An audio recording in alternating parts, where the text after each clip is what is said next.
Today I've got the Sofirn IF19, which is the pocket thrower that really throws.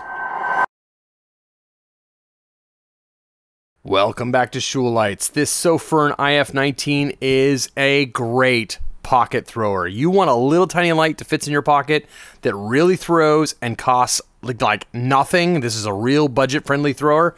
This is the one. So today we're going to be taking a look at it compared to a couple other pocket throwers I have.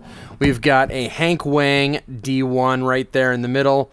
We've got the Manker EO5 Copper Edition, and then we've got the Sofirn IF19. And absolutely, the IF19 destroys the other two. Now, size-wise, you can see that these guys are similar lengths, but of course, you can't really compare them because look at the width difference, right? But that width difference is what makes all the difference. This has a W1 in it with a very small reflector, and here you've got an SST40 with a very large TIR optic, and that TIR optic makes all the difference. Here we have an XBL high with a deep reflector, and these two are more similar. The two on the right here are more similar to each other, but this one still it's the strongest of the three that I've got, at least on the table here. So, oh, and also I should point out that this is the most budget friendly of the three as well. This is, I looked on Amazon just now, prices fluctuate, but it was listed as $46 on Amazon with a 30% coupon. So, at $32, $33, what an amazing deal. Came with a battery, ready to go. Let's take a look at the box and what it comes with. So here is the Sofirn box it comes with. It's a real nice one. It's got some stats on the side here, like the emitter and the color temperature. And that's what that looks like. And then it slides out like this. Pull that sleeve off. There is a little magnetic flappy on the left. And when you open it, it's got a quick start sheet that you can pull up. And on the inside, we had a little cutout where the flashlight was, and there's a little accessory box on the side here, which has a manual and a charging cable, because this light does have built-in charging on the back right there. In the little bag, we've got a lanyard and spare O-rings right there. I went ahead and opened up the little box here to show you that it's got a USB A to C charge cable, and it's got like a pamphlet with like 6 languages in it, as well as the instructions. Let's take a look at the Ergonomics fit and finish. It's got a great, what I assume is type 3 anodization all the way around. And I noticed that the bezel does unscrew. So I'm able to unscrew that with no problem. I'm not going to, because I have no reason to want to get in there. But if you wanted to do an emitter swap or something like that, seems pretty easy to get in there.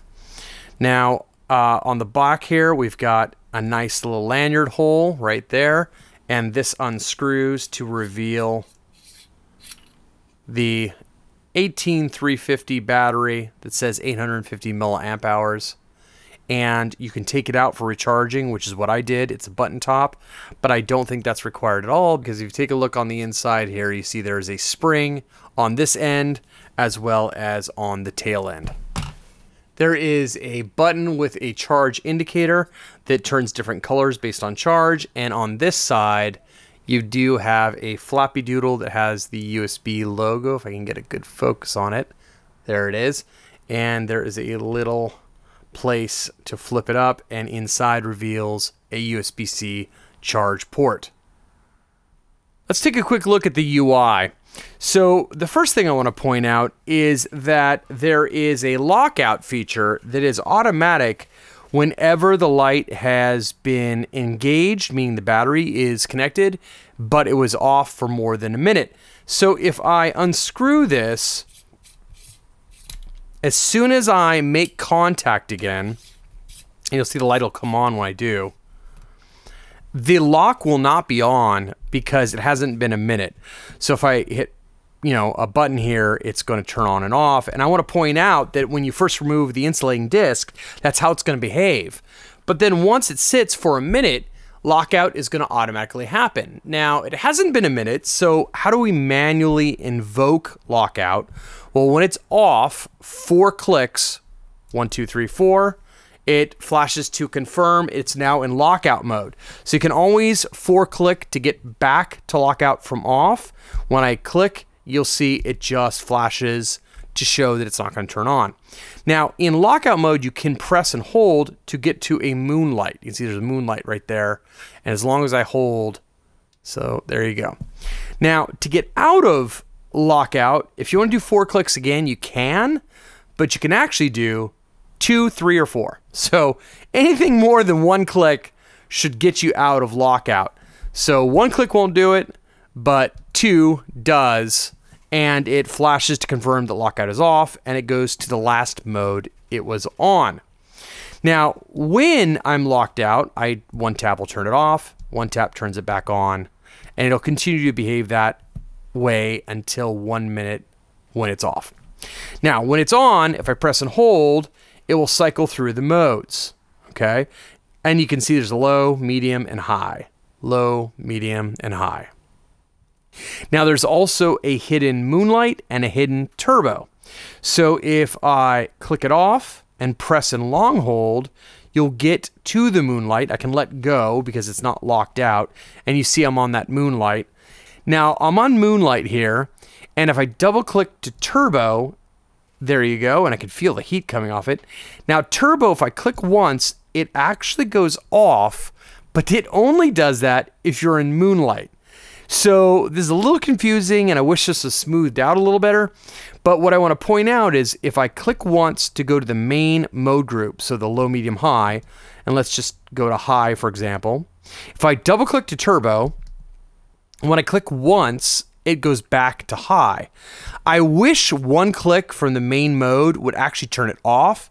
It's a small gripe, it's not huge, but I do know that when I was using the light walking around at night and I'd click to turbo, if I clicked once, I expected it to go off and then I'd go, oh darn, and then I'd click again to get it to go off.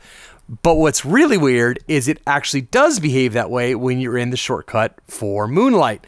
So in moonlight mode here, when it's on, you can see turbo, 1 click, turns it all the way off. So it's interesting that it behaves the way I want from moonlight. Now there's also a tactical strobe. If you click 3 times when it's unlocked, 1, 2, 3, there's your strobe.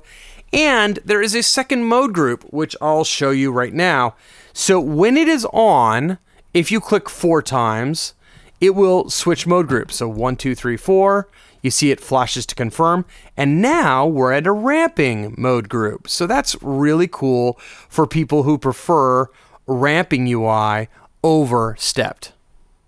To return to stepped, just simply click from on. I'm still on. I'm just on a very low mode here. 4 times. 1, 2, 3, 4.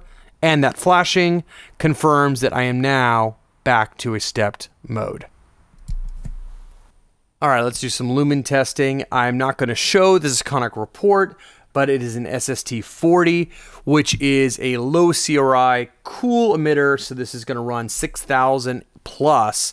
So as it gets brighter, it approaches almost 7,000 Kelvin, and it tends to run green or above delta UV on low modes, but that's really, really standard fare for a thrower emitter like this.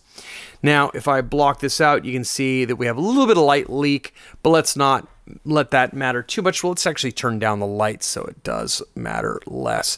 So there we go. We're hitting 0 now. I will turn this on to Eco or Moonlight, and you can see, let me get a good seal right here. The Moonlight is around 1.6 lumens, which is, it's a little bright, not terribly so, but especially considering it's a thrower, this will work decently. But with the fact that the beam is so concentrated and it's a little over a lumen already, it's not going to feel like a true moonlight, but it's good to have in the thrower nonetheless. Now, if we turn it on and let's go to the low, we got 50 lumens. Let's press and hold to go to the medium. We now have 300 lumens. Let's press and hold to go to the high. We have 620 lumens. And now I'm going to let rest for a second, and let's do an ANSI runtime test of 30 seconds. And we are going to double click now. So we got 1500 lumens at startup. Very respectable output for a light this size. At 10 seconds, we're still over 1400. We're starting to drop, but not as fast as I've seen on some little tiny lights this high. Some little tiny lights this size. Coming in the final seconds here, and we're still over 1300 lumens. And that was ANSI, 1320, 1330 lumens. And, you know, the light is very warm, but to be honest, not bad for a little tiny light this size. In this Beamshot pocket thrower shootout, we've got the Manker EO5 copper. We've got the star of the show, which is the Sofirn IF19. And then we've got the Hank Wang D1 with an XPL high 4000K. So let's take a look on these three targets. I like to hit this tree right here, which is 20 meters. This second tree, not this one, but the one here, which is 55 meters. And then the four palm trees in the back, which are 150 meters. Let's start out with the Manker, and we'll go to high. There's the Manker at 20 meters and 50 meters, 55 meters, I should say, no problem. And then in the back there at 150 meters, I'm not really seeing it with my eyes. Maybe we'll see it on camera, but with my eyes, it's not quite making it. Now let's go to the deeper two. I'll keep the D1 on the left here, and I'll have the IF19 on the right. Okay, so here's the IF19 on that close tree, and here is the D1. The D1 is a more concentrated beam, but then the emitter is not really keeping up with the SST40. So let's look at the 55 meter mark, and you can see the SST40 is brighter on that tree. Now let's look in the back there. I can see that the D1 is making it, but let's see here. See, the D1's making it, but the SST40 is brighter to my eye. Let's take a look at how the IF19 looks, the beam profile, when I go up the street slowly like this. So you can kind of see how that beam looks. It's very narrow. And let's go up into the sky, and hopefully we can see some of the beam in the air.